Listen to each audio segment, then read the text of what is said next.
right, all right. You still got 3 minutes. Your clock is wrong. No, it's on the computer. Delegate Assembly, please come to order. We should know shortly if we have a quorum. It looks close. In the meantime, Captain Palenzuela, would you please lead us in the pledge? I pledge allegiance to the flag Of the United States of America and to the republic for which it stands, one nation, under God, indivisible, with liberty and justice for all. Okay, thank you. See,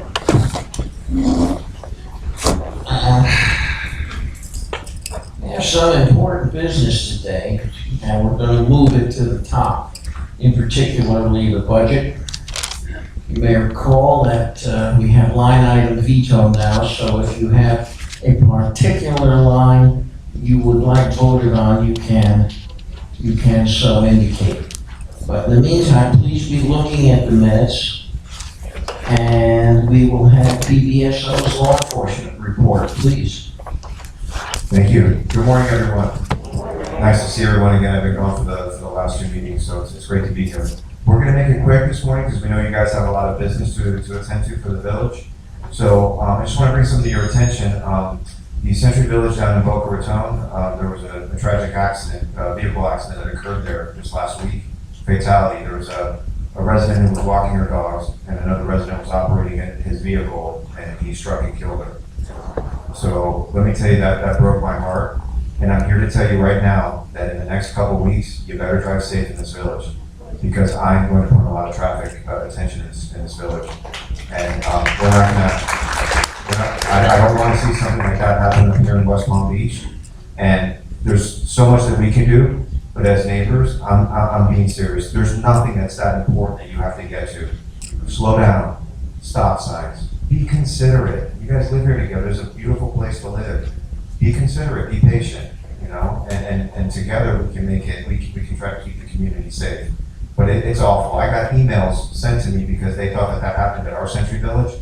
And I had residents that were sending me emails that they're heartbroken that their neighbor, their loved neighbor, died while she was walking her dogs. And I don't want to see that happen here. So I just had to put that out there. I'm going to turn it over to the lieutenant. He's going to go over the stats real quick, and we'll turn it back over to you guys. Thank you. Captain, did I get a proper report that the situation in Boca was a speeding incident? I believe it was. I don't have all the particulars because I'm not the commander of that area, but I believe it had to do with speeding. The lady walking her dogs wasn't at fault, unfortunately. All right, thank you. was she in the street? Hi everybody, good morning. And I'll go over the report for you and make it as quick as I can. So the traffic report, so just as Captain Collinsville just mentioned, our motor units in the north region here, in the north end, have been paying quite a bit of attention to Century Village lately. So I don't know if you guys have seen them. They've been here in the afternoons, but they've been here. And so there were 6 within the last week. There were 6 tickets, 3 warnings, and for the month of September, you had 3 crashes, which is actually the number has gone down a little bit. So that's good. But I can tell you, we've given instruction to the motor sergeant that's over that group to pay a lot more attention into Century Village. So you'll be seeing them on marked cars, motorcycles, marked cars. They're going to be out there for sure. Calls for service for September. So we had 196 calls for service, of which 31 resulted in police reports being taken. Nothing really of substance in this report, but I do have some cases to go over, which would be of interest to everybody. All right, so the first thing, and I know you guys have probably heard this before from prior meetings, but when you park your cars, whether it's during the day or at night, please take your belongings out. Anything that's of value, take it out of your car. And most of all, don't leave your car keys in your car. Bad things happen when you leave your keys in your car because somebody's going to get in your car and drive away in the car. And that happened here. That happened on September the 10th in Southampton, A. So an overnight theft of an unlocked vehicle with keys left inside, and then the vehicle was used in other burglaries outside of Century Village. So they took the car and then they did more crimes outside. So our detective bureau is currently investigating that. It's an open case right now, and they're currently working on trying to develop some suspects. We had a fraud case in Sussex L. This is a good one. The victim was contacted by McAfee. You all know what McAfee is. It's like an antivirus software, been around forever. Advising they were charging her account $349. When the resident made contact to dispute the charges, she was instructed to allow access to her computer. That's the beginning and the end of that computer and all her information. Well, immediately her account was then charged $3,350. She recognized it was a scam and hung up, but lost $3,350. But most of all, they got access to her personal information into her computer because they gave her access. She gave them access. So you gotta be really careful of that stuff. Over in Wellington, a child of a resident was reviewing her elderly father's bank account. The daughter discovered fraudulent check written for $35,000 to the father's girlfriend. And it had been cashed. So it actually got $35,000. So the detectives are working on that one. Credit card used to make several fraudulent purchases via Amazon by an unknown person. That doesn't mean it actually happened in here. The victim was notified by credit union, an unknown person attempted to be added to his account. Again, something that probably didn't occur here. Damage to one of the coin machines in Canterbury in the laundry room. And another overnight burglary to an unlocked car, credit card, cell phone, and $100 taken in Southampton B. And that's all I have for that. So I can tell you this, that our detective bureau is working probably 3 or 4 different people in this immediate vicinity, not within Century Village, that's been committing some car burglary crimes. They made some arrests recently, so hopefully that will slow down quite a bit. And they have others on the radar that they're actually going after. They were following somebody last night. So that's good stuff. And I have nothing else. Does anybody have any questions for myself or Cat Powellsville? Yes, ma'am? Hi. I was just wondering, is there a vehicle, motor vehicle, Come up to the mic, please. I'll repeat it. motor vehicle law in Prague that prohibits crossing a double line? I've witnessed so many That was fair. Haverhill, near the Aurora, when cars are now exiting there and want to go south.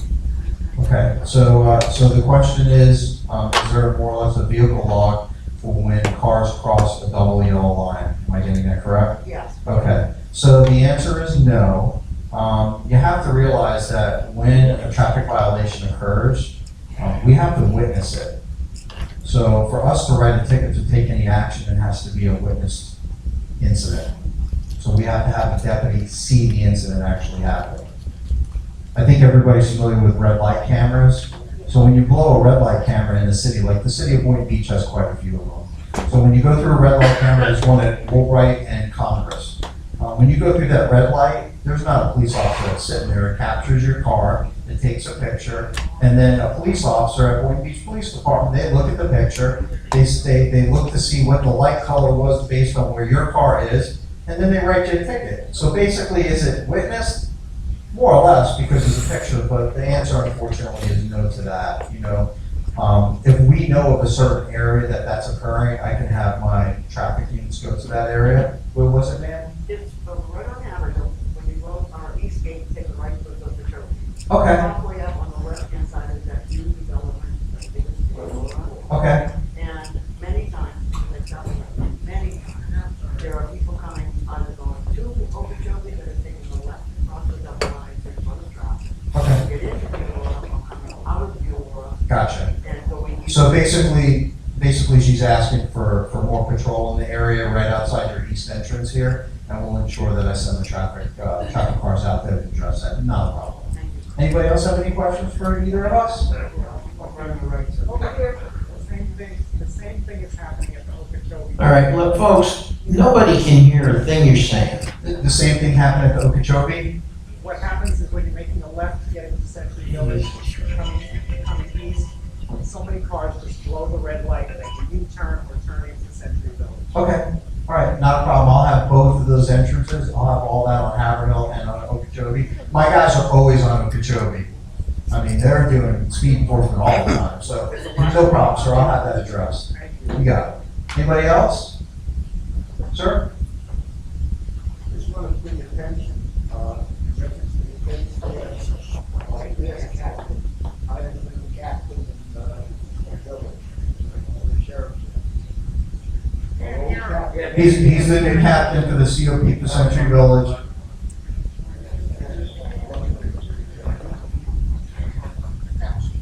Good morning, my name is Alan Bartlett, I'm the new captain of COPs in the village. The one thing I want to bring out is I've seen a lot more people walking on the road. If you can, be nice and ask them to walk on the walking path. I had quite a few of them the other day when I was on patrol. So our past captain was hit on the road by a car. So he retired. But we're gonna try. We don't want that to happen again. Thank you. Sir, would you consider attending our security meeting this afternoon? It would be right here in classroom C. Was 1 o'clock, George? 1 o'clock in classroom C. Okay, thank you. Anybody else? Hold on. Three owners from. Microphone, please. Three owners from Century Village called her. She's from New York.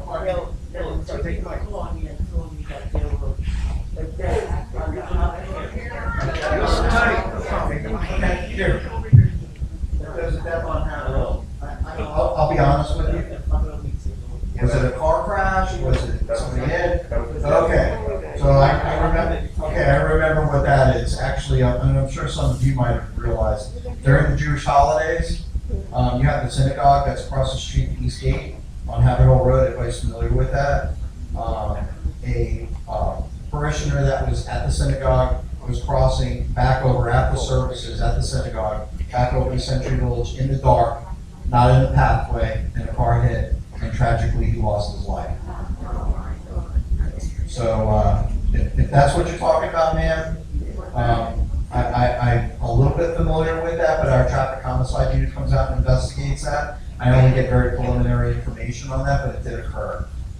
So, you know, for those that go to synagogue at night, it's pitch black dark out there. The cars a lot of times don't see you. You have nothing reflective that you're wearing. So please be very, very, very careful crossing these major roadways. Yeah, something that'll blink, or there's so many things out there to help you with your safety. Anybody else?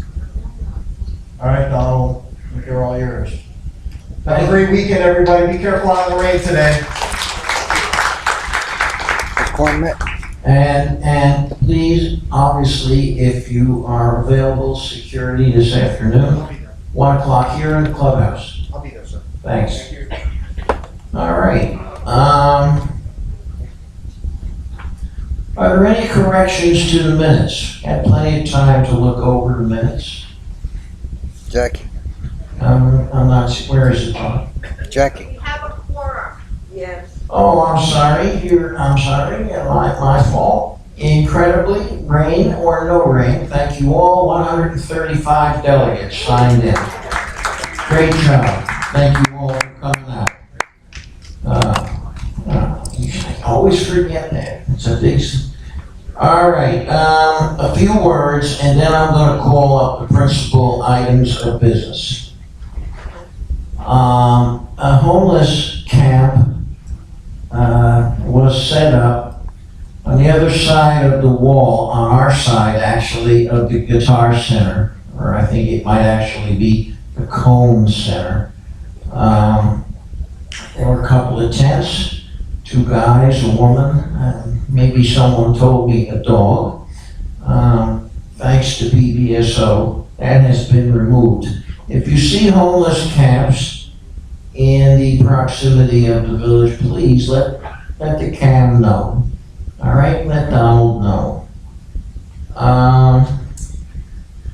I am reliably informed that it's highly likely, and Donald will probably expand on this, we will have a booster shot program here for the Pfizer-BioNTech vaccine. And we, as you recall, did over 3,000 here, and we're all who got those shots are right in the window for the booster shot. So keep your eyes open for the announcement. Further to this issue of people crossing roads against lights or in the dark,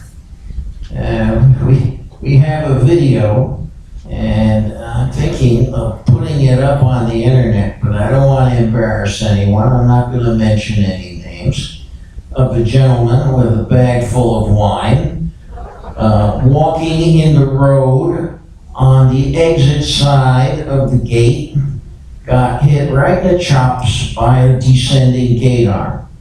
Obviously knocked him down. Fortunately, he was not seriously hurt. Folks, the sidewalk was 10 feet away from this gentleman. You can see the sidewalk in the video, and people are encouraging me to publish this video. And we'll see. I want to get, I don't think the individual can be identified, so we may publish it, please. I mean, we have at great expense, put a sidewalk over there on Century Boulevard. Use it, right? Poor guy was knocked down. The wine bottles were breaking all over the road. I don't know what to say. Okay, enough of that one. We're beating it to death.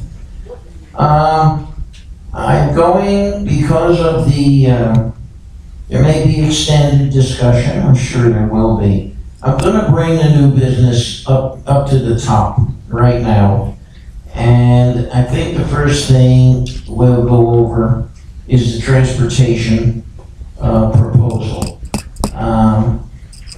Chair of our transportation, David, would you like to make a few comments on this? Good morning. We sent out a request for proposal. We sent it to 4 different companies. One company did not bid. Another company withdrew shortly before they were about to present a proposal. And we only had 2 proposals left. One was from Academy Bus Lines, and the other one was from First Transit.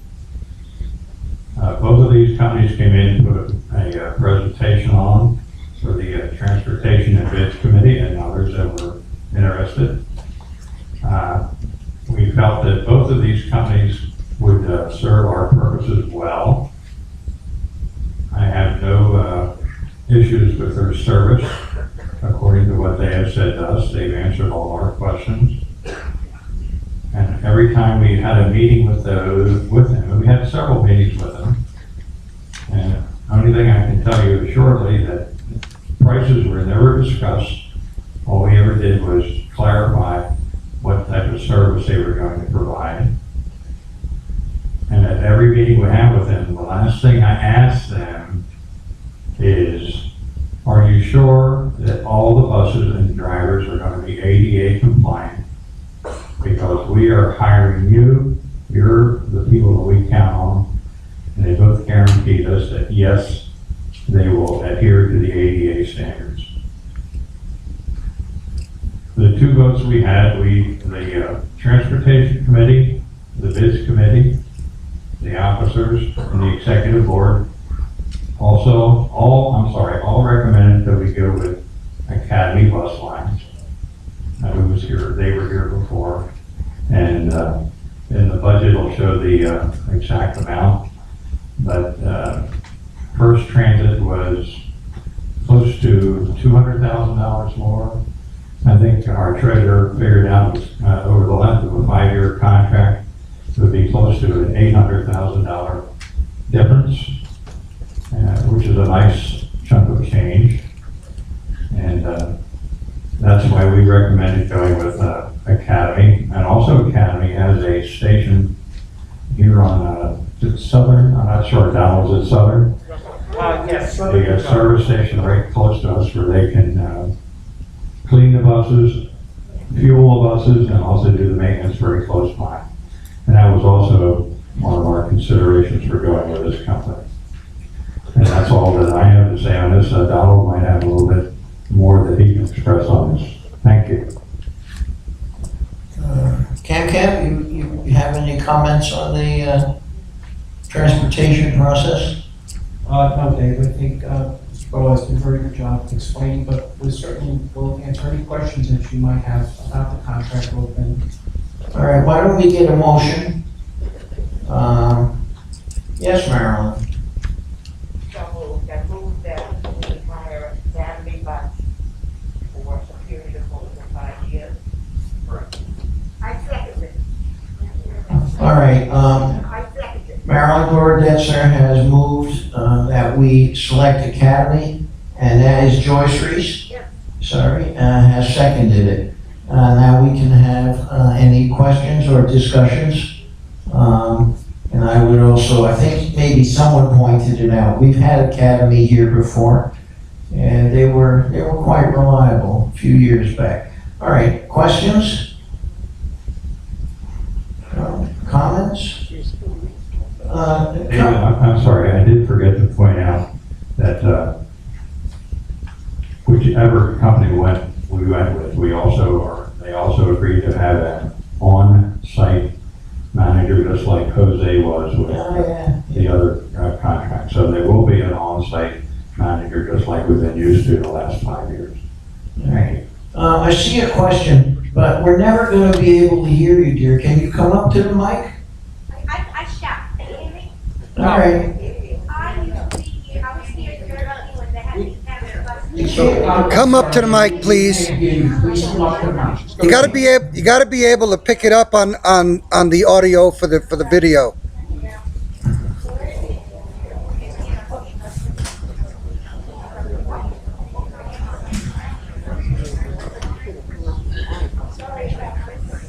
It's okay, take your time, man. I don't know I was gonna say anything, but yeah, I am. That's Sarah. Yes, it is. Hi, Sarah. Hello, how are you, sweetie? I took my mask off, I'm There's sorry. no rush. Take it easy. Okay.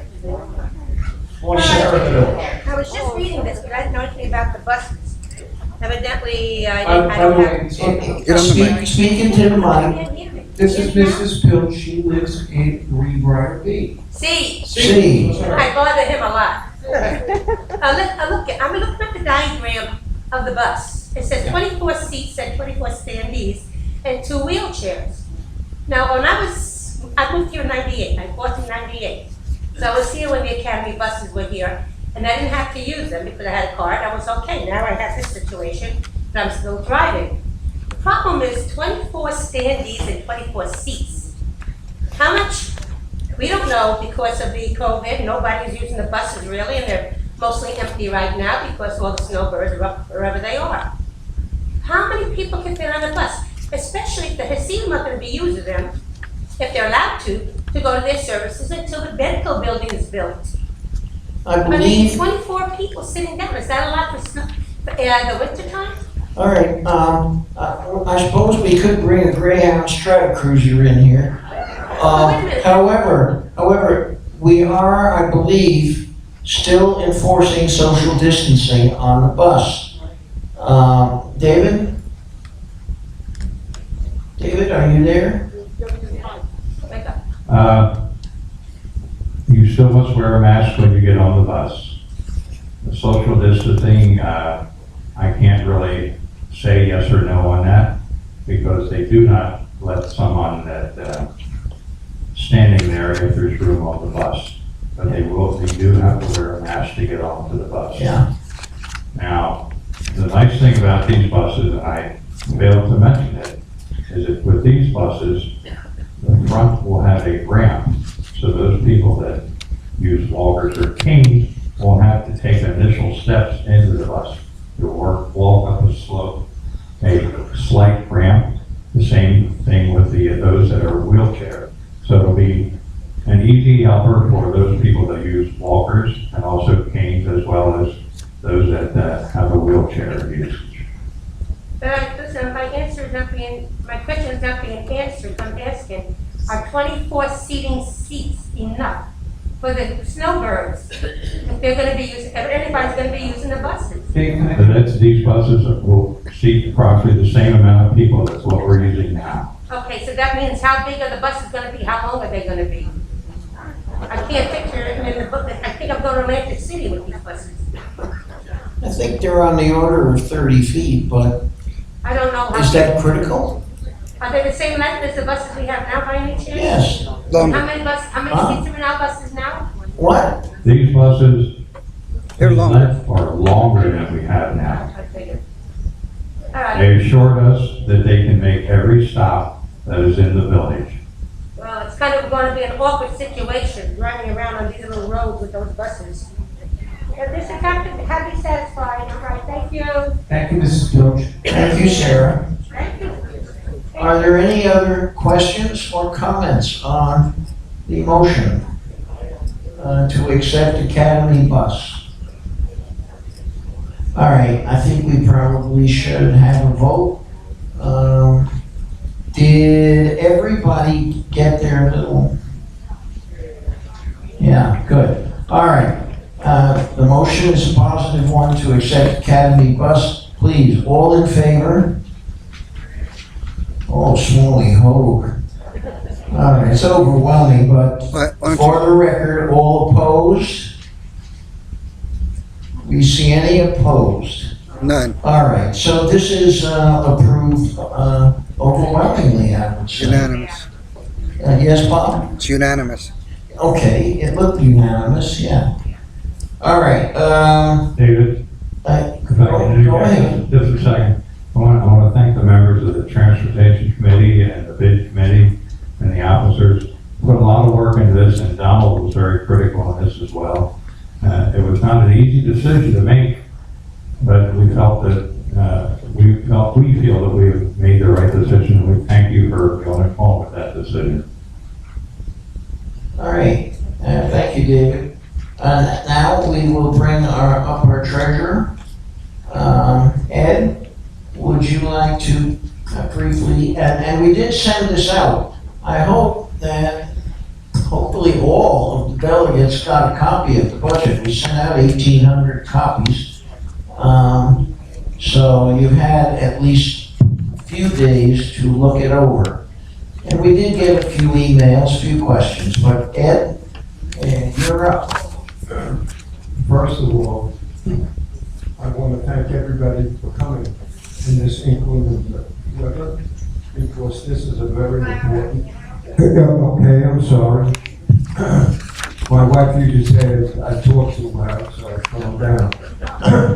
But I'd like to thank everybody for coming in this inclement weather, because this happens to be a very, very important meeting. I'm going to start off simply with the monthly report, which is also in your packet. And I'm happy to report that while it's a small profit, somewhere in the neighborhood of $3,000, we continue to show a positive flow for our monthly statements. Overall, we had some bad months, but I'm also happy to report that we currently have over $10 million in the budget, and that will be a little bit more at the end of the 21 year, and over $11 million in the 22 year. I want to bring to your attention something that I had spoken about before, is that while our budget, our reserves are broken down by category, that's merely a reference, because we are operating on what we call a pooled reserve, which means that if we're short for something in one area, as long as we have the cash, we can pull it from another area. I'll get a little bit more into the budget as we go along. I want to thank everybody who contributed to this budget. It's taken us a long time. The officers contributed, Donald definitely contributed, some of the individuals contributed, and we put out a notice for every committee to submit what they feel they would need for the 2022 year. And I would say we had a pretty good response. We got a response from the newspaper. We got a response from the insurance committee. We got a response for the transportation committee. We got a response for the gentleman who takes care of our computers. So a great deal of what went into this budget was the response from those areas who feel they need for the coming year. I also want to bring to everybody's attention that in 2021, we were operating on the 2020 budget. As you look at this budget, and as David said, I was very happy that we could get it out before this meeting so they have an ample opportunity to look at it. And if you have questions, to raise those questions. I will reiterate that the budget committee first handed it out to the officers who reviewed it and passed it as it stands, with one exception, but we've taken care of that, and that is in the interim after this budget was prepared, Platinum Security, which is our security company, appealed to Yugo to allow them to get a raise in pay for the employees. And that is, although the contract does not call for an increase for another year and a half, when we reviewed it, we saw that, look around, go to any shopping center, everybody has signs, help wanted. And an average, what the driver gets, not what the company gets, is well below the average that they could come out and go somewhere else. While the officers committee considered that and felt that it was worthwhile, one of the caveats that we brought up, and David brought that to everybody's attention, that Platinum is to put ads in our own newspaper to see if any of our residents are interested in driving. They have been losing drivers. We don't want to lose these drivers. They're very good. And we feel that any resident who applies and gets hired has a less expense than anybody else because they live right here. So that being the case, the officers committee on a committee basis accepted it, and that's part of what they accepted. And the executive board accepted it. And at that time, I made a statement, if you look at your budget, the last line has an excess or estimated reserve of about $75,000, which with some other items which may not exceed or be the same as we projected, we feel we can handle that increase without raising the amount of the increase in the budget. The budget has been gone through at least 4 meetings, and as I say, we have great cooperation amongst not only the officers. I can't leave out Donald, who does a lot of the contracts and is responsible for probably the biggest items in the budget. The 2 biggest items in our reserves and in our budget is the amount that we pay each year into our reserve account. Now, the 2 biggest items in the reserve account are the roadways and irrigation. I mentioned in some articles, and I also talked to everybody about this in prior meetings. I had a meeting with one of the largest asphalt companies in the country and in our neighborhood, which is Ranger. They came here They did an assessment, not 100% assessment, and the one question that I asked them is, in 2012, we did the roads. We did all the roads, we did the walkways. And I asked this young lady who's been there 20 years, if you did the same job that we did in 2012, because of the increases in a lot of items, what would it cost us to do the same thing now? And she thought about it. She went back to 2012, reviewed contracts of similar nature, and called me and sent me an email that she feels that the $5 million, roughly $5 million that we paid in 2012 would be approximately 40% or 42% more today.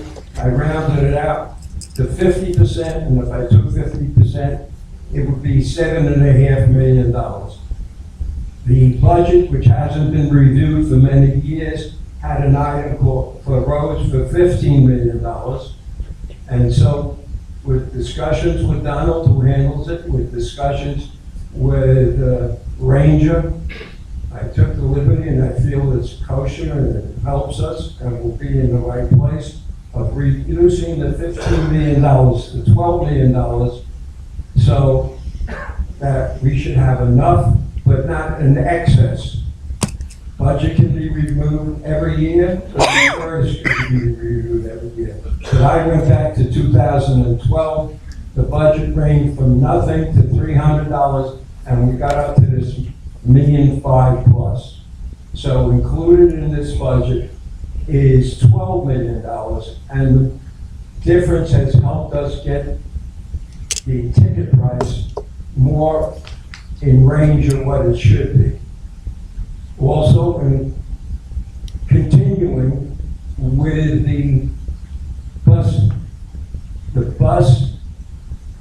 new contract is approximately $330,000 more than we paid in the prior year.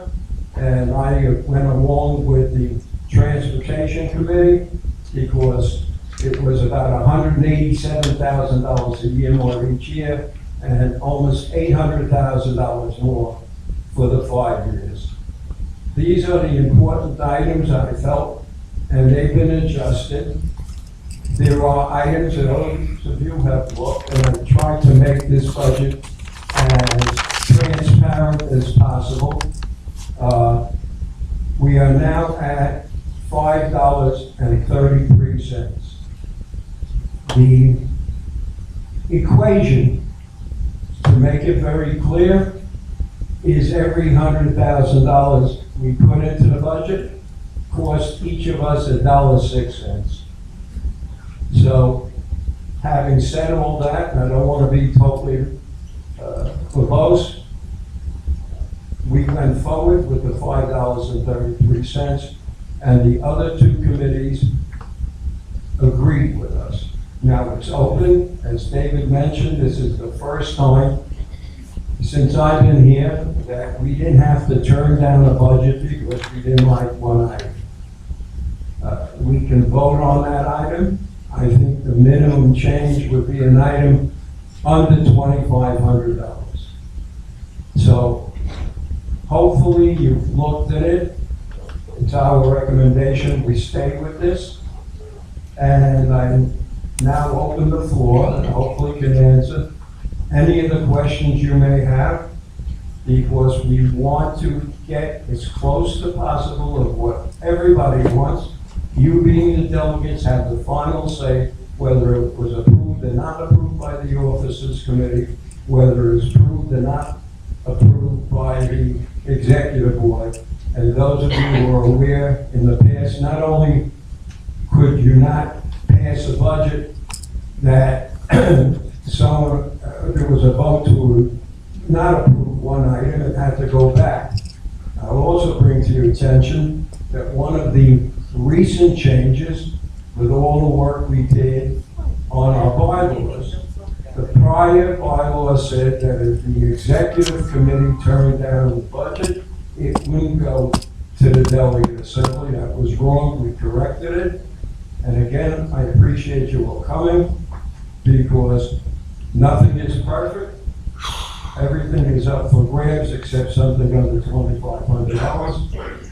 And Can we move on? hopefully, I put enough comments on the budget on the right-hand side to give you an idea and be as transparent as possible so that we can affect an approved budget at this Delegate Assembly. And we're required by the bylaws to present the proposed budget for the next year in October, this being the first Delegate Assembly, and so it's presented. I open the floor. If anybody has any questions, I hope I can answer them. If I can't, I'll get back to you. All right. Looks like you both arrived at the same time, so That's fine, I'll. go ahead. That's fine. All right, you go ahead. Johanna from Canterbury. Since the line item for insurance is like the biggest increase for us, Terrific question. I didn't. could you expound on that a little bit, why it's so high? Okay. I'm glad you asked that question. If you had gone, if you did it into our insurance meetings, you will know that insurance in itself has increased this year. I think we all know about the huge building that collapsed in and around Miami. It got very, very strict attention from the insurance companies, and they changed the scale of insurance costs. One of the main things that they changed in the past, we were able to buy $25 million worth of excess or blanket insurance company for a nominal amount. I think we paid $9,000. That doesn't exist anymore. We had to reduce the amount in order to keep the insurance in a logical fashion. Another thing that has contributed, and that comes directly from the new carrier, which is Assured Partners that we picked, who are doing a very thorough job. They came back to us and said, Philadelphia Insurance Company, which has insured Century Village for liability for many, many years, has agreed to insure the village. However, they feel that the premium they could charge for insuring Yuko's liability is not worth it to them, and so they turned us down. And our current carrier, our current insurance broker is out there shopping to see what he could replace it with. The number that's on that budget is the exact number that I got from Assured Carriers, what they predict it will cost us for 2022. So that's the answer why insurance went up. If that doesn't satisfy you, I could give you any more, but that's basically all I know. Maria Decrescenzo, Sussex Stage. My question is regarding the roadways. Hold on, couldn't hear you. Say that again? What is your question? My question is regarding the roadways. I know that we're talking about retarring and you reduced the budget for that. However, in walking around the village, I've noticed a large number of sinkholes happening. Have we made any kind of progress in maybe having someone come out and see why these sinkholes are happening? One or two sinkholes. There's one on Lincoln right now that's been there for over a month. And I can answer that. All right. And the other part of this is, although I know that we want to retar the roadways, I have issues with water and water collection, because it seems that the previous time that they redid the roadways, they just went right over the asphalt, which now creates a difference between my walkways and the landscape. And I had to re-pour concrete for my walkways so that wouldn't happen. Are we also including a removal of the existing asphalt before we put some more stuff on top of it and just keep raising our landscape? Again, a very good question, which we went deep into. And that's with Donald, who's taking care of the roadways, and with the outside company. And would you like me to answer? Just hesitating for a second. And would you like me to answer? Donald has done a terrific job in trying to extend the life of the roadways. As you walk around, you will see that he patches where there's holes. That has extended the life. And we added another year onto the estimated Donald life answered the because it question. was incorrect when it first was there. In talking not only to Ranger, but in talking to Donald, at this time and in the near future, we did all the roadways in 2010. It would not be wise to do all the roadways again at the same time because they really don't need it. Now, if you have certain sections that need repair, I would suggest that you talk to Donald. He's the guy, he's out there every day. However, none of that answers my questions. So Donald, would you please? Donald, you want to answer that Mr. question? Costanzo, well, I'm going to answer your question directly. You mentioned a hole in the road at Lincoln and Falkirk Street in the Sussex-Canterbury section of Century Village. That's correct, however, there's also. I'm gonna answer your first question first, and then we can move on to the other individual pieces. The pothole you're seeing at that particular spot is caused by a failed storm drain pipe, which is directly underneath the pothole. The storm drain pipe is scheduled to be re-sleeved and repaired next week. Once that is repaired, then we're going to rip up that piece of road and recompact it with new soil and put in a new patch. But unfortunately, it has to. We can't do the asphalt patch until we fix the underlying problem. As far as other potholes in the road, I patrol the roads daily. I keep a running list of damaged sections of roadway. And when we get about a day or two's worth of work, we bring in a paving contractor. Sometimes we bid it out, sometimes not, depends on the amount of work to be done. So that's something we do throughout the year. Also, we check the road walkways on a regular basis. One of the projects that we're considering now is a asphalting of the walkways. That'll be a little bit of an involved project because we have the issues of the trees that were planted in the 90s that are causing most of the slip and fall issues on the walkways. So that's a pretty much every other week thing for me, checking those things. However, all you guys are out there walking, good for you, but if you see a crack in the road, something that can catch your toe, please take a picture of it and send it to me. You'd be surprised how many of these I just missed or didn't get to yet. And the sooner I can get to it, the better. If I can mention, there's also a portion in Northampton that was repatched and it's sinking again. So Yes, I noticed that one. perhaps we need to figure out who's repatching this and maybe we can find something else. Almost always, it's, when you see a situation like that, it's not because of the asphalt patch, it's what's underneath the patch. So in that particular case, I'm not aware of any infrastructure underneath that may have failed. It could just be settling. We are on the original Florida swampland and that kind of stuff happens. So those dips, believe me, they're on my radar and I just kind of stage them. And when they get bad, we deal. That's Right. good to know. Thank you so much, You're Noel. welcome. However, I also want to go back to my original question where, are we just going to asphalt on top of the stuff that's already there? And I'll leave you to that. Thank you. Thank you. Just a point that you mentioned, and you're not the only one suffering from this. When M&M came through here, in many cases, the overlay is higher than the walkway that's coming out of your association, leaving a little shelf for people to trip on. There's no immediately, there's no magic wand. That has to be ground down and feathered out.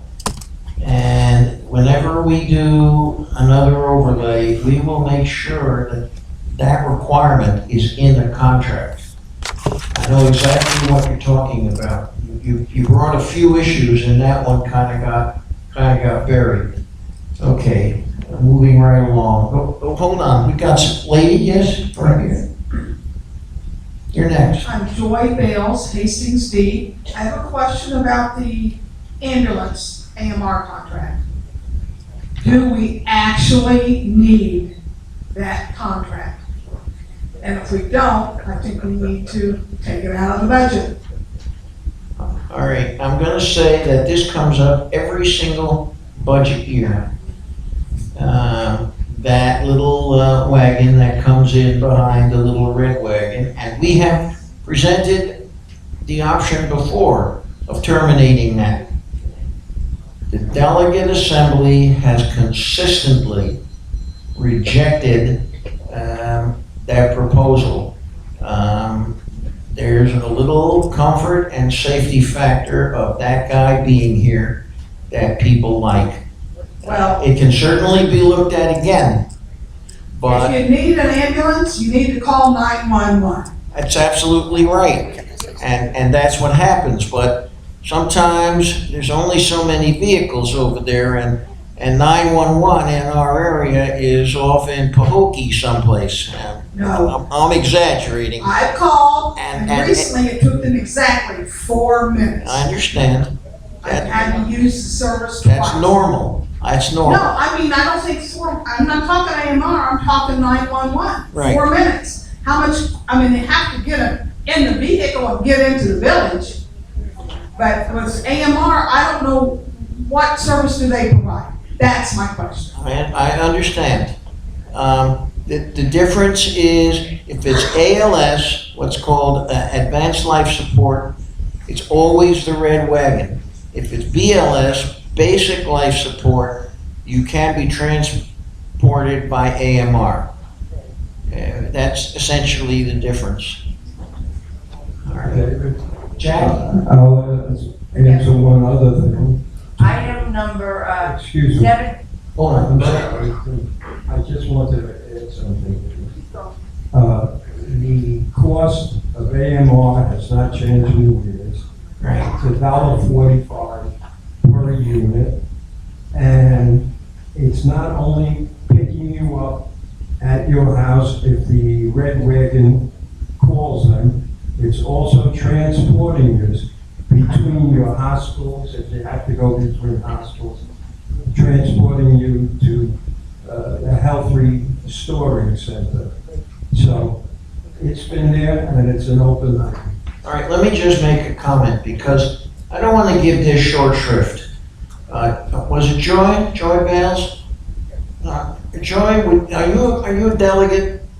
I'm delegate and vice president. All right, would you like to make a motion? Would you like to make an actual motion that we terminate the AMR contract line? Yes, I'd like to make. I can't hear you. Come up, Because that's what line item veto is about. what's your But name? someone has to make a motion. Okay, this is Joy Bales from Hastings, D is in dog. As adult. Okay. I'd like to make a motion to remove the line item 7504 from the budget, which is the ambulance contract. All right, that's the AMR ambulance. And is there a second for that motion?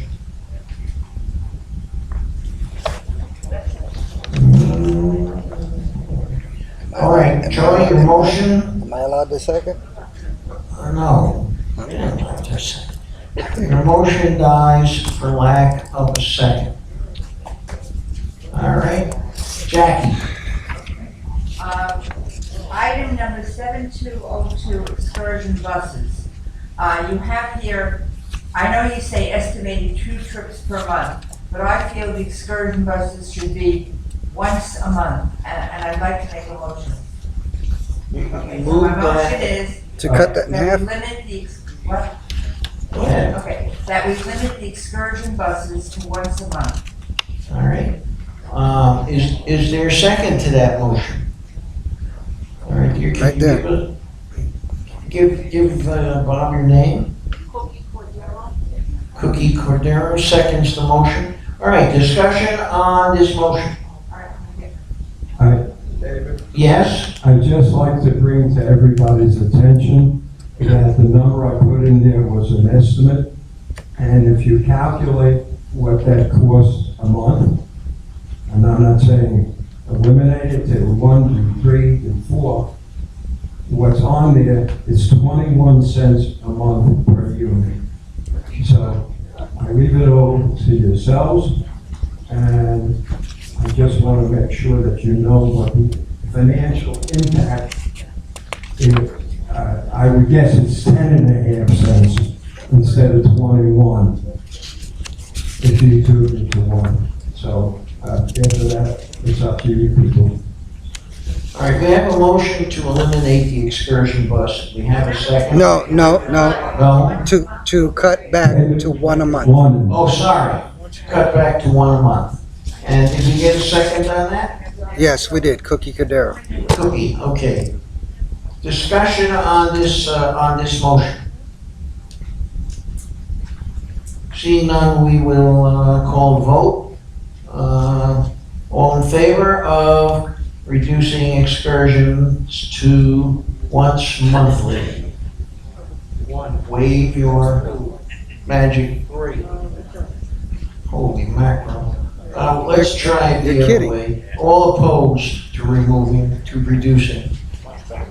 All right, clearly, the consensus is to maintain the excursion bus at what, twice a month?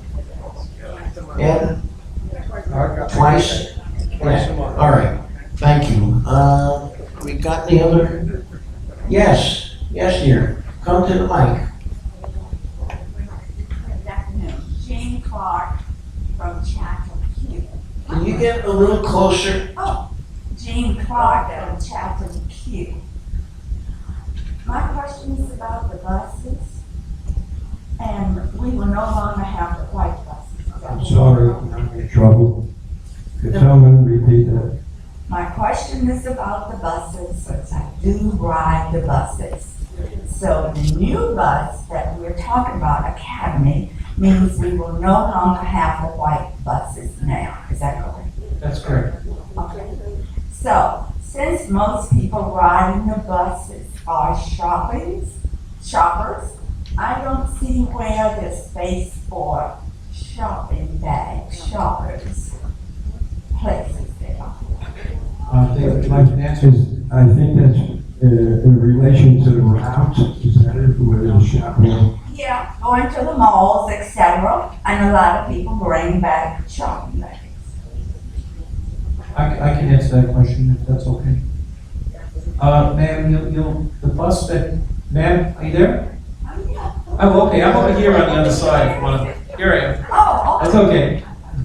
Okay, so the buses you're going to see at the first of the year are more like a smaller version of say, a palm train bus. Actually, it's almost the same model that you'll see at an airport as a shuttle bus. There's a lot more room to walk around in the same amount of seating, but there's a lot more places to put bags. My guess is that you're going to bring your bags directly to where you sit. You will be assisted by the bus driver, which we've already confirmed. They're going to help you with your packages. As far as future configurations of the bus, we can make changes if it's needed. So we're going to have to see what's needed once we start with these buses.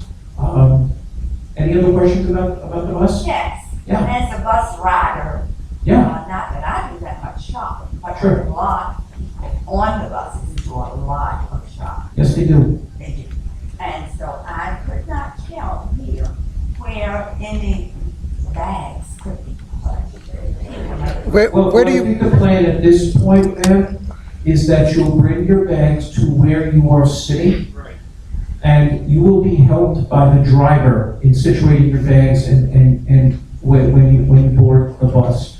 You'll also find that the new bus, instead of having a wheelchair lift, will have a foldable ramp at the front of the bus, which makes it very easy to get on and off the bus. I think you'll find that the initial boarding of the bus will be much easier for you, even with packages. But you're going to get help with that, okay? Thank you. You're welcome. Thank you for your question. Where do you put your packages now? The mic remains open. I want everybody to have a chance. Is there any other comments? I don't see any. I think we should call All right. for a motion to accept the budget as Can we have a presented. motion to accept the proposed budget? Marilyn? So moved. So moved. Okay. Marilyn Gordetzer proposes, moves to accept the budget as presented. George? George seconds. The protocol demands I say one more time. Any more questions? All right, I don't see any. All in favor? Oh, Smalley, oh. Okay, all opposed? I don't see any opposed. Oh, we have one opposed. The treasurer's wife. The treasurer's wife opposes. Wife opposes, but.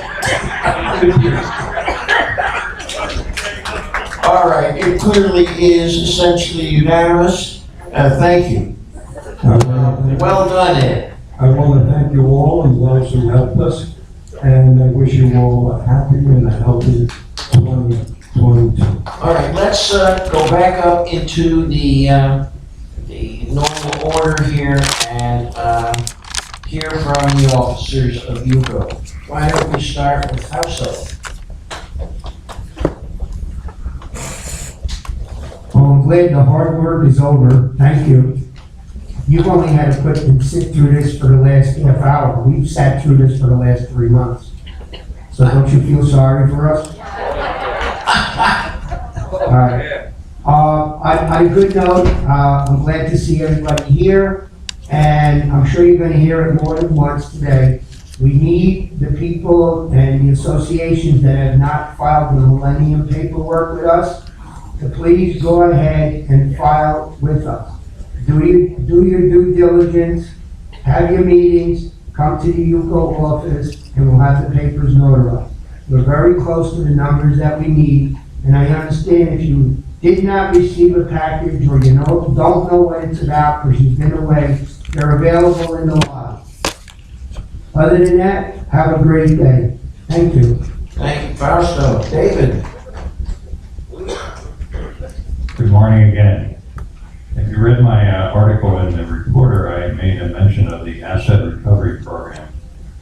The last 3 pages of your packet is an explanation of what the asset recovery program is. It's a way for the associations and WPRF to help you move along with a possible foreclosure on your units that are behind in their payments. A lot of times this can be done at a great savings because if you read the entire sheet, they'll tell you exactly what it does. And the way to get involved in this program is if you have a unit that is behind, come into the UCO office and talk to me or call me, and I will get in touch with WPRF. And if they are also behind on their assessment with WPRF, and you qualify for the program, and you sign the pages and so forth, and WPRF will help you to use the foreclosure process. And a lot of times, it's a great savings to the unit. It's pretty self-explanatory. It's one of those situations where I'm like the liaison, because they can't have everybody calling up and saying, is this unit behind, is that unit behind? Just one of those things where you come in, and then I'll get the information to WPRF, and they will get back in touch with you to see if you might be qualifying for the program. But it's a good program. We've had several settlements throughout the years on it, and there's a couple that are in the process of they do get finalized, it'll be a tremendous savings in the expenses to the unit on that. So if there's any questions, just give me a call at the office or stop in. Thank you. Okay, thank you, David. Ed, you have anything else other than the budget? You talking to me? I would like to re-emphasize what Fausto said. We have 2 legal proceedings in front of us. They are costly. And we're talking approximately a difference between $100 million and $150 million.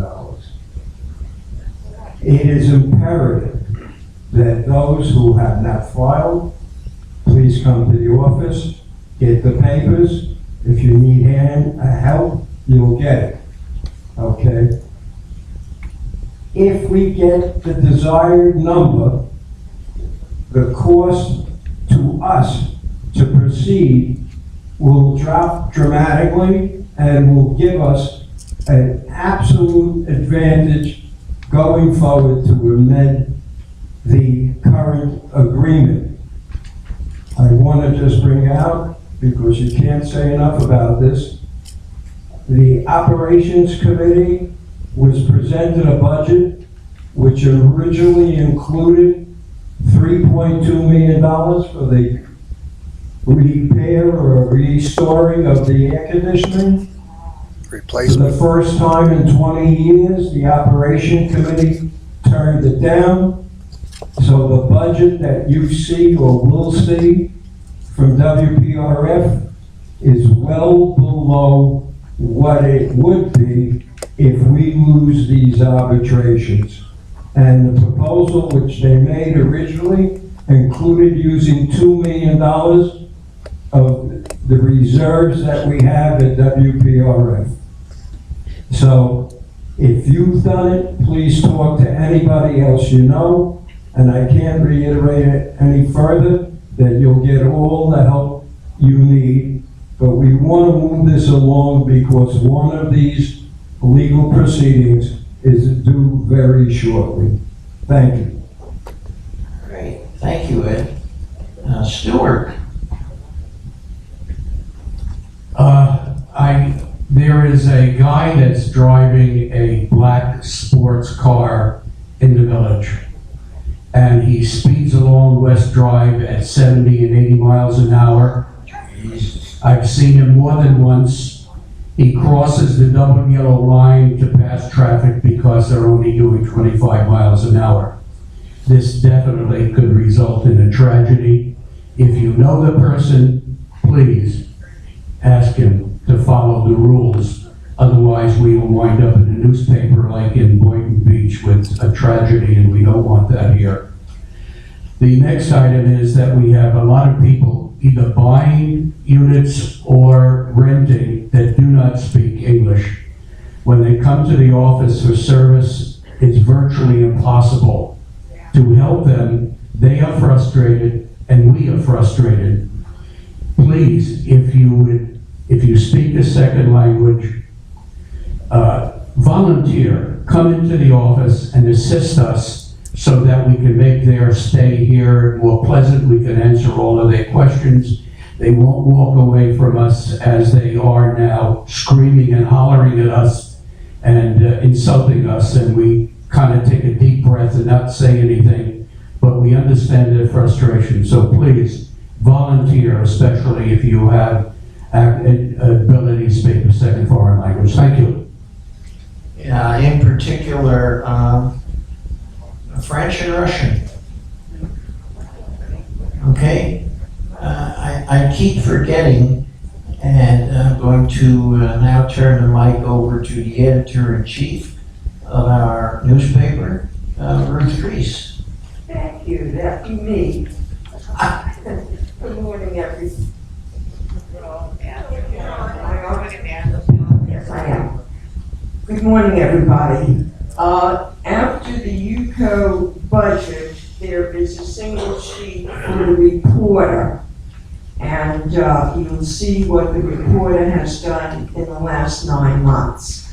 In the 9-month period, we have come ahead with $24,214. That's a pretty good number since we were always behind for years. Our biggest expense, of course, is the printing production and the graphic artwork. That's what is done out west here. Next, it's followed by the paper delivery and accounting fees. Those are our biggest expenses.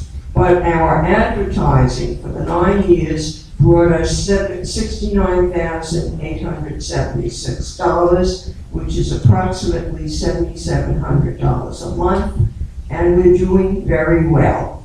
Thank you for all your articles that you send in. Keep them coming. That's what keeps the paper going. Any questions? Thank you. Thank you, Ruth. Bob? I just got an opinion that I'd like to put out. All right. Over the last 10 years, or 20 years actually, we have paid Benison over $100 million. $100 million. Okay? That's in rent.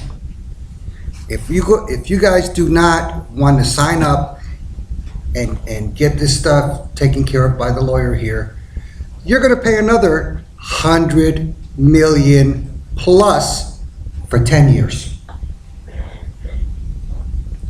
You guys want to keep doing that? Ignore it. I'm gonna suggest something. It's not a proposal at the moment, but I'm gonna suggest something that everyone here consider buying WPRF's properties. All right? Now, over the last 20, 30, 40 years, everybody always said, no, we don't want that expense. But if you consider over 10 years paying $100 million, all right, you would cut that way more than half if you just buy it. Buy it, turn around and finance it for 5 years. And your payments will actually be lower than what you're paying now. Think about that. All right, a lot of people don't seem to understand. They think, oh, well, I'm not gonna be here in 10 years, so who cares? Well, what if you do? What if you are here in 10 years? You know, you wanna keep paying out the money? You wanna let your kids keep paying out that kind of money when they take over your place? All right? Benison's pretty much been taken advantage of Century Village for the past 20 years. We need to stop that. We definitely need to stop it. So if you have not filled out your papers to have our lawyer represent you, please get off your butt. Thank you, Bob. Patricia, please come up. I thought Dr. H just...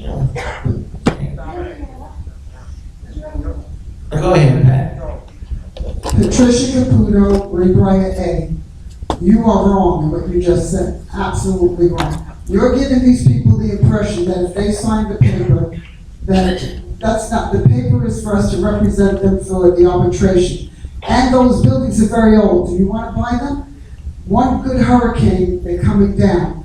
They want, what, $50 million for one building alone? They're not worth it. If you're going to get facts, no, you spoke, now I'm speaking. Hey, hold on. If you're going to get facts, give it straight.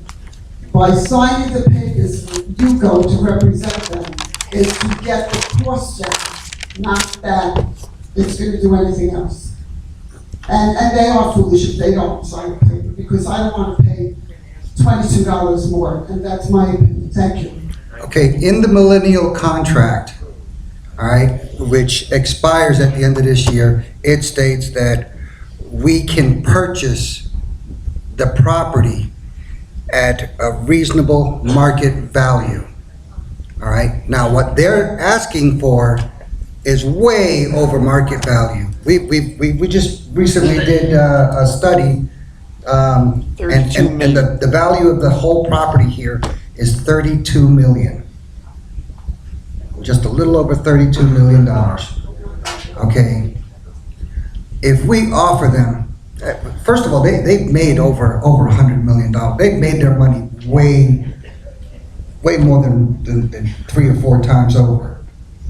So if we can just offer them the reasonable market value, which is usually 25% over what the tax value is, then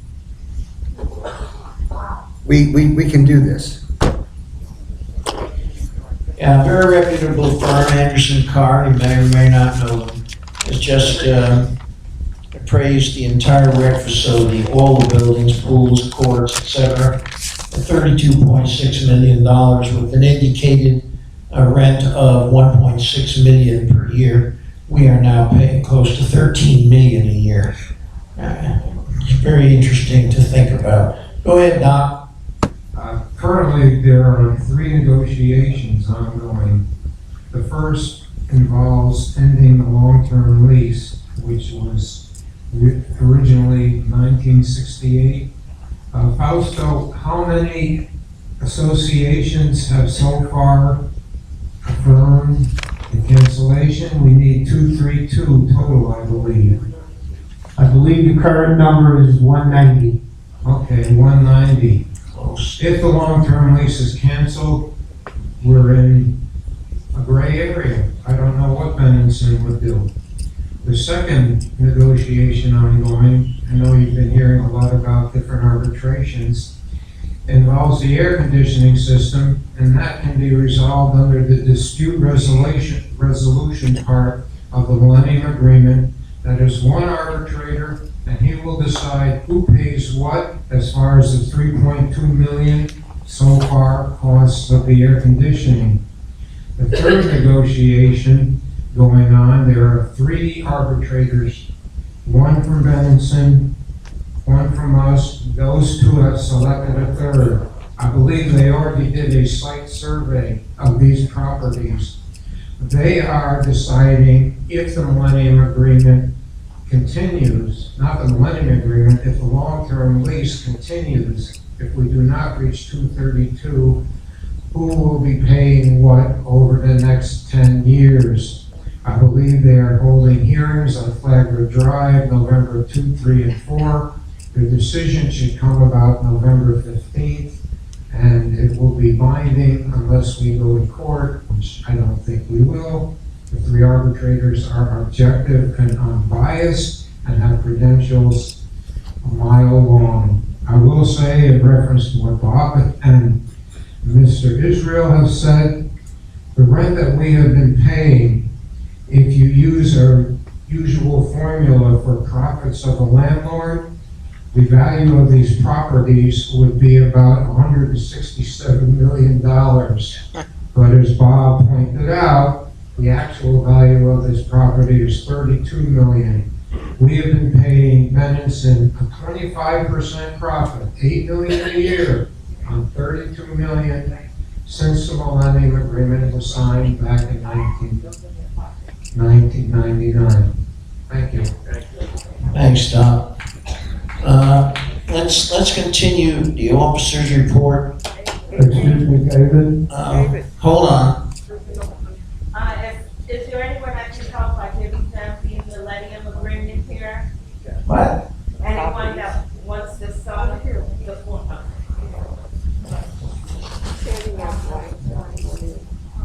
Oh, okay.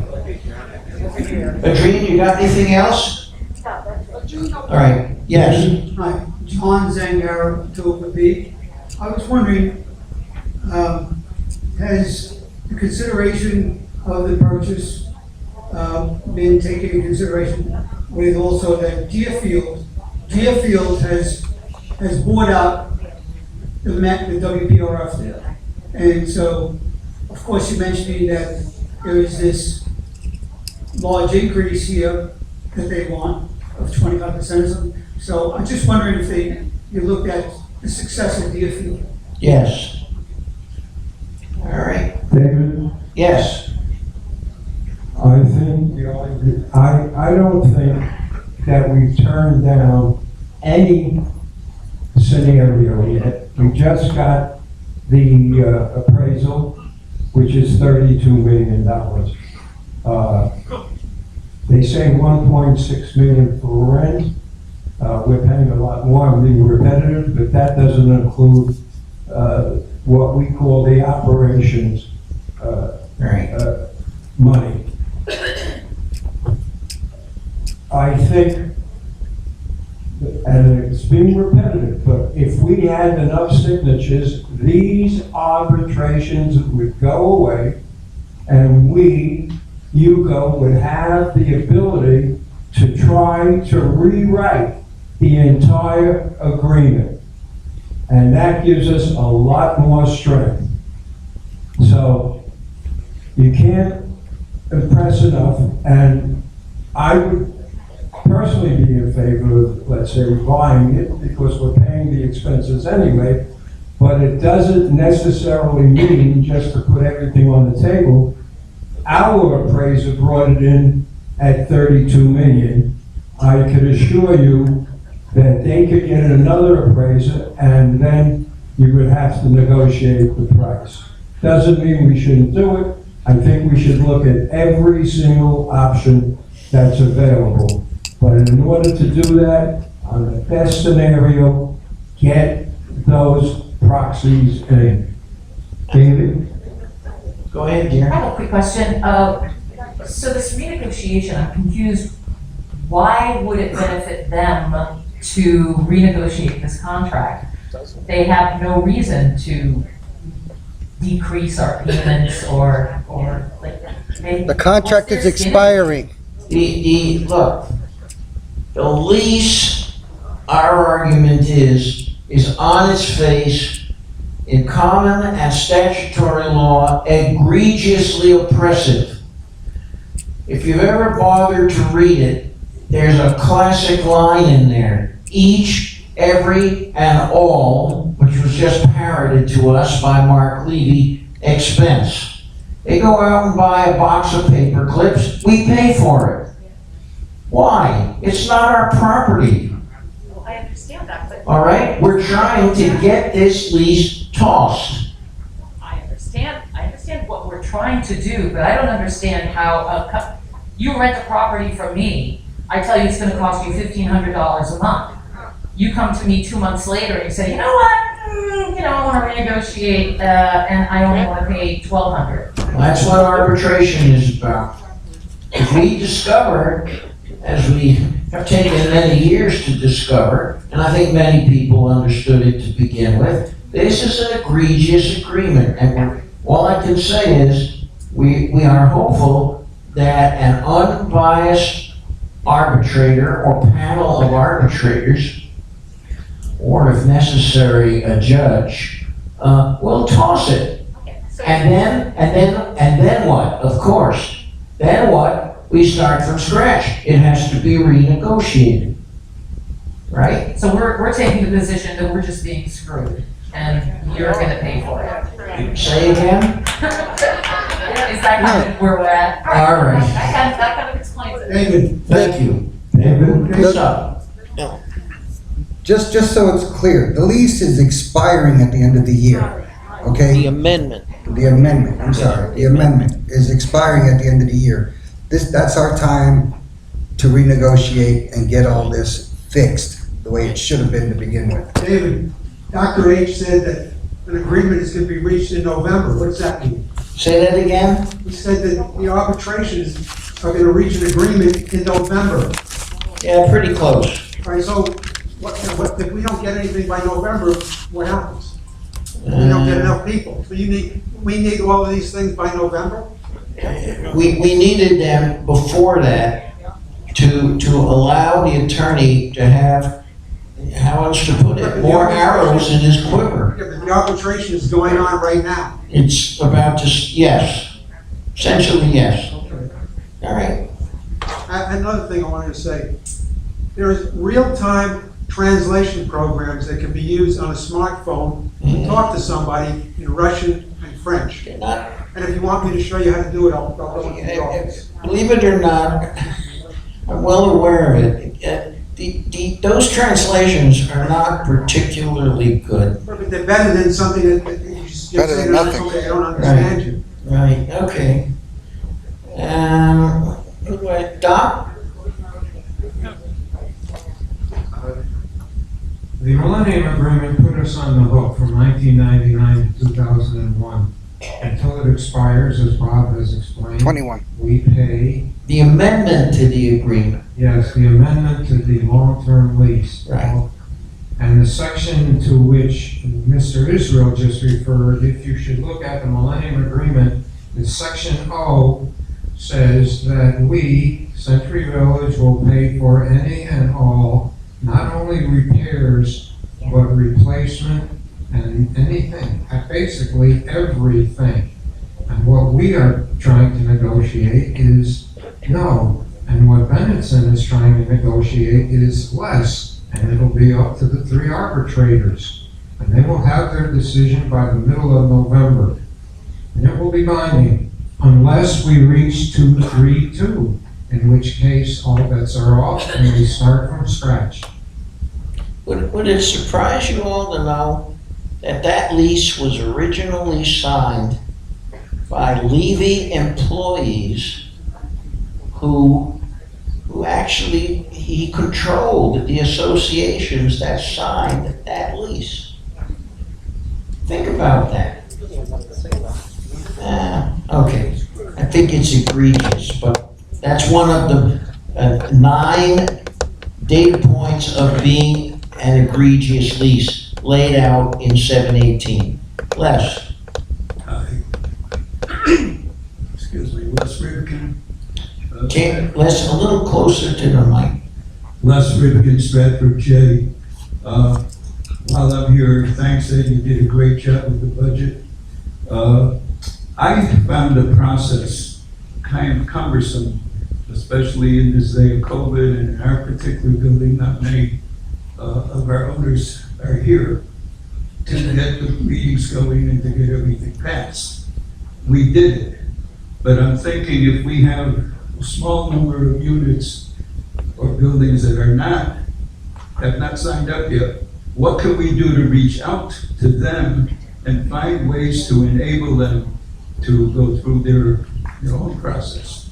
I don't know that we've done that. My parents were original here, and I think Bob's idea of IWPRF was something that was talked about years ago. Since I could remember, like the golf course, we missed those opportunities. This is maybe a new opportunity that we should take advantage of. Les, I believe that the various VPs have been working the telephones. Subject to correction, but I believe that has been happening. That they've been calling associations in their quadrant, try to stir the pot. Maybe we should list who it is. It might be my next door neighbor that I could go and talk to. Did we not do that in the paper? Okay. All right. Yeah, it's going to be in the next issue, Les. All right, look, let's see if we can get through the officer's report. We're very close, so let's hear from Don.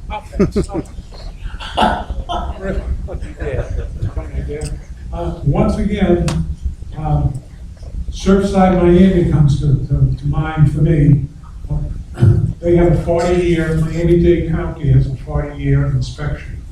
And we have buildings that are 50 years old and older. So I think you have to think about the building envelope, looking for flaws in the concrete elements, a new roof, and so forth, before the county comes out and forces you to do it immediately. So you've got to get together, money aside and make an attempt to bring the buildings back up to par.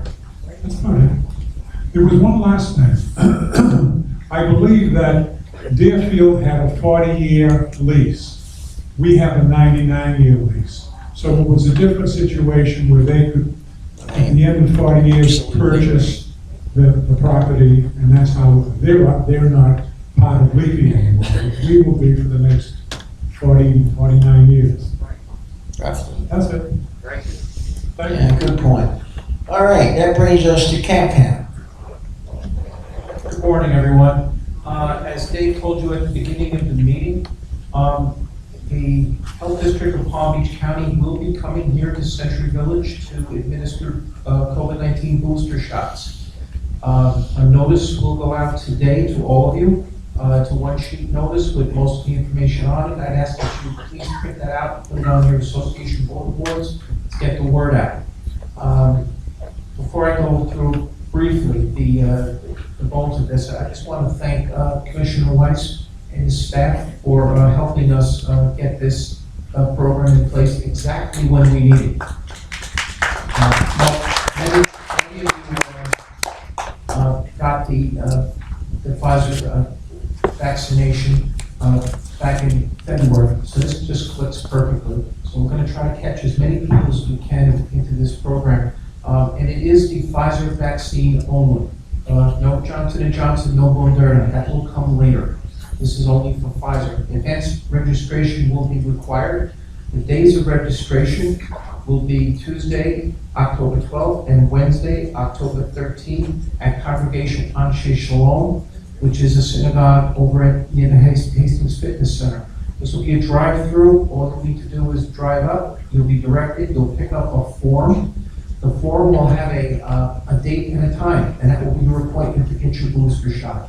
Okay, that should run pretty smooth. I don't think we're going to have the amount of demand, or certainly not the amount of urgency that we had back in the beginning of the year, but we'll try to make it as smooth as possible for everyone.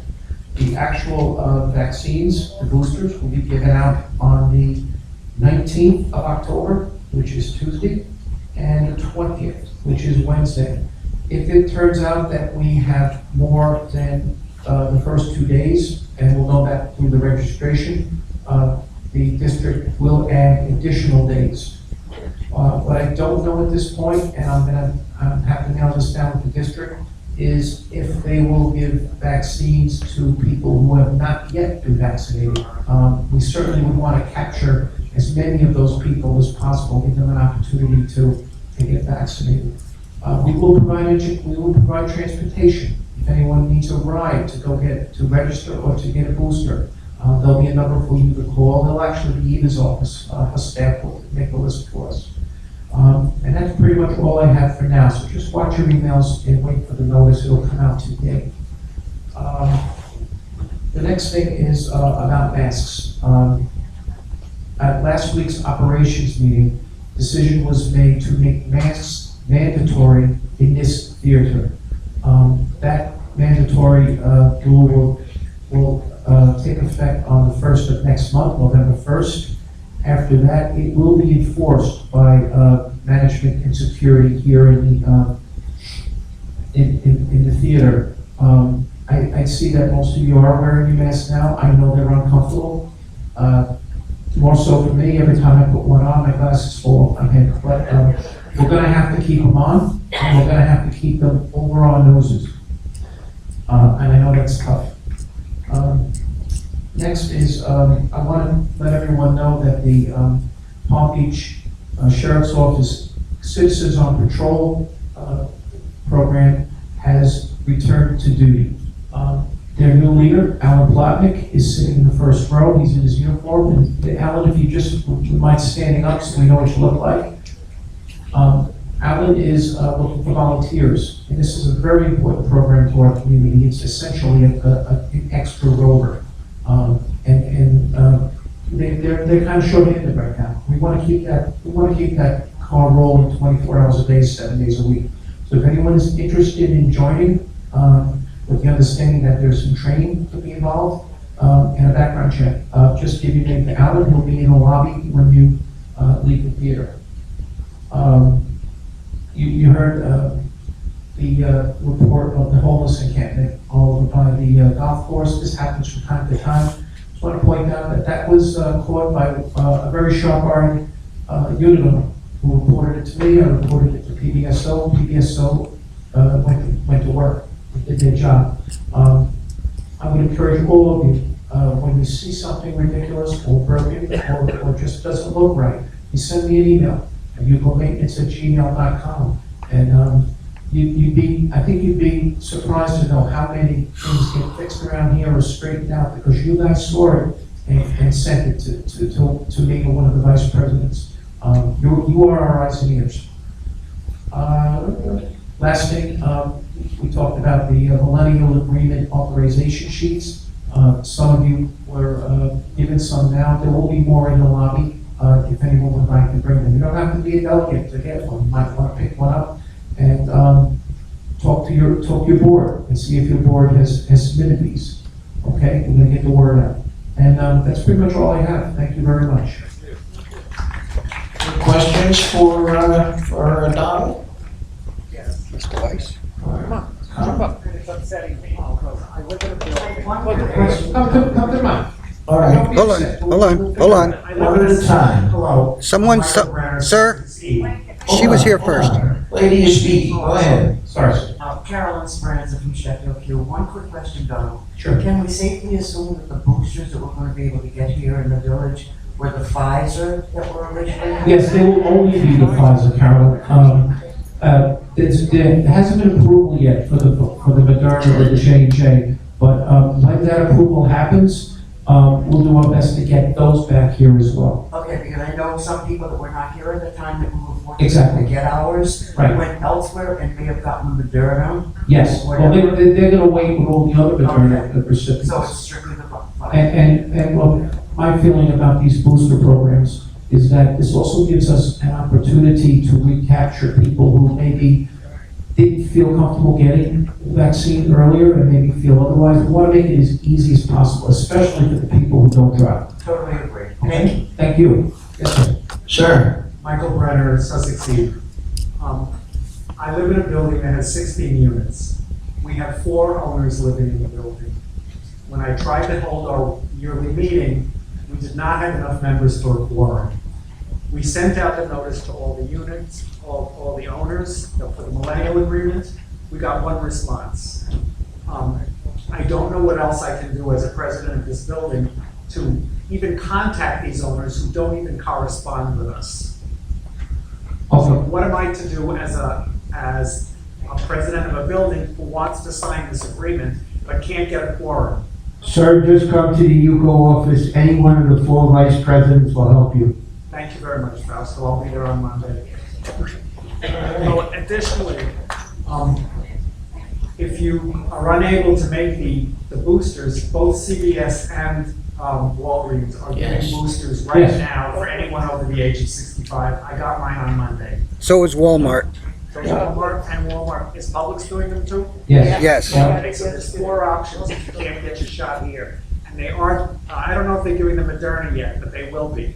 Yes. Okay, thank you. All right. Thank you, Donald. Again, let me remind you, committee reports should be presented in advance, and they would be included in this package. Having said that, are there any committee chairs, who need to speak? David? Yes? Before we go, I would just like to No, make we're not a going. statement. Fausto. Go ahead. The thought of purchasing the building is something that we've considered. But for those of you that have been here for the last 20 years, every time there's a hurricane, they want to come to the clubhouse to hide out. This is not a hurricane-proof building. So it's not a safe place in case of a hurricane. That's why we have not pushed on purchasing the property. This building was built a long time ago, and it was upgraded 15, 16 years ago after the hurricane came and blew off the roof. Okay? It is not a safe place for us. It would have to be torn down and rebuilt.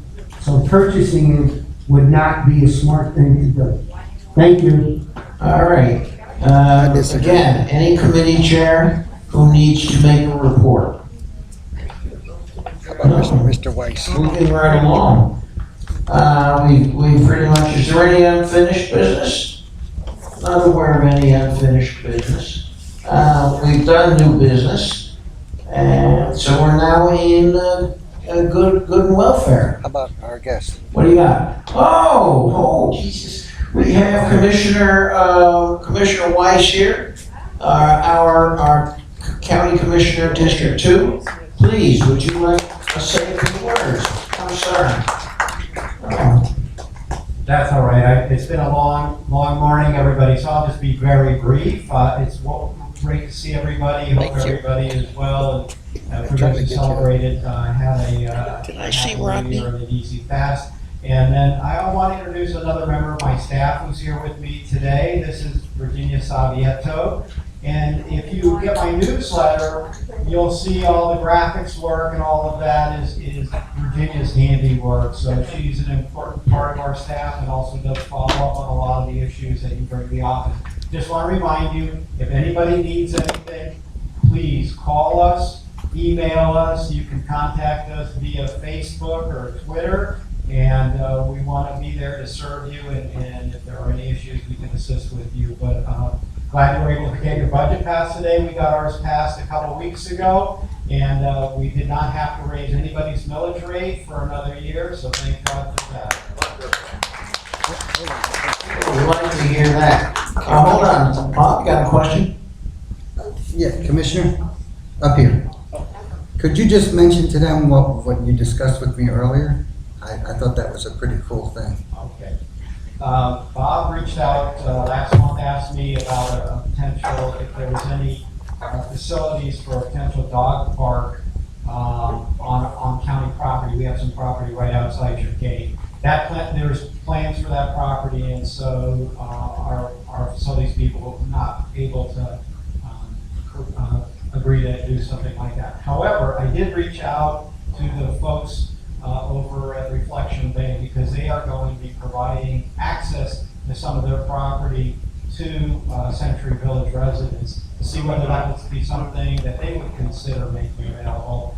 And they said they would take a look at it, and there's certainly, it's under contemplation whether they would do something like that. So that's just for the dog owners. If you're cat owners, sorry, you can't do anything. Thank you, sir. Thank you.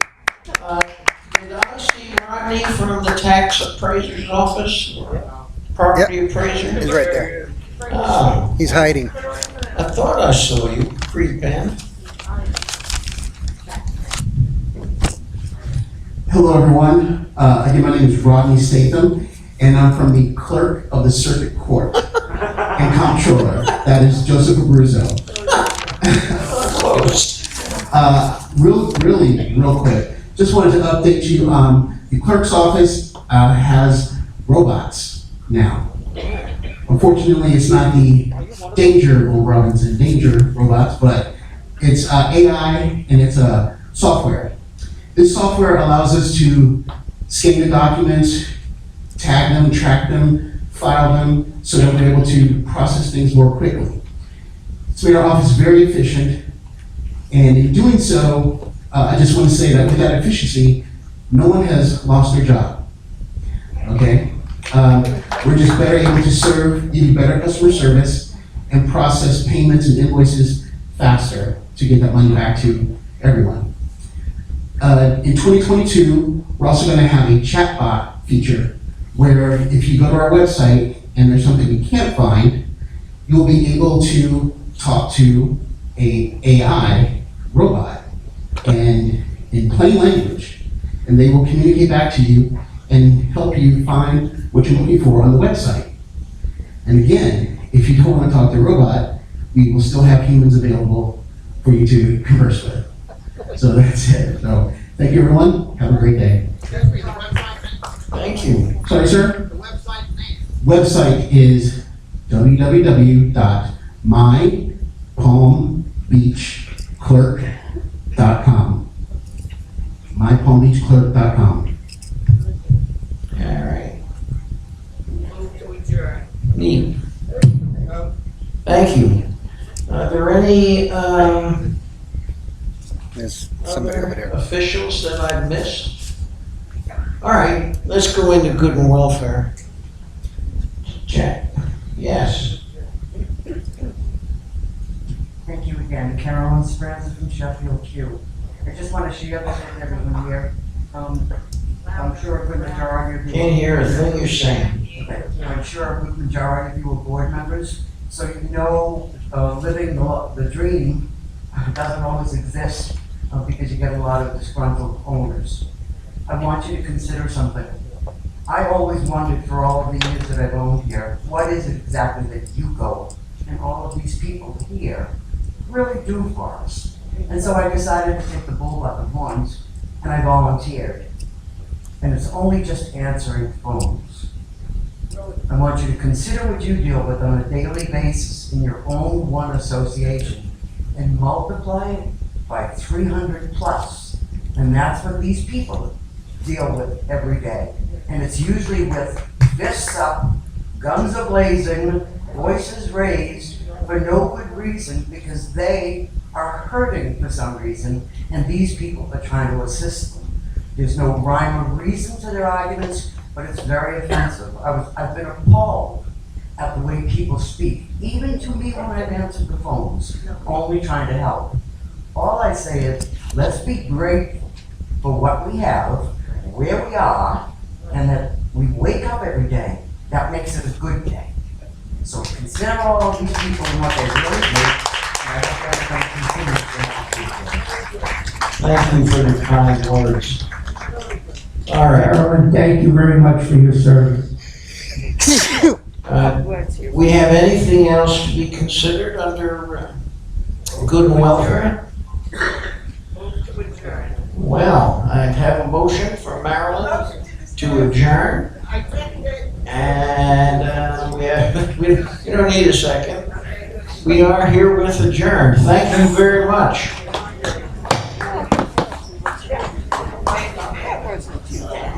No, it wasn't. Endless dribble.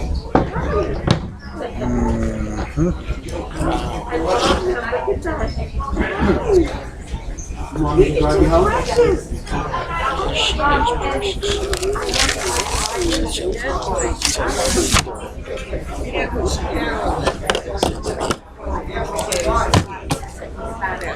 She's lucky.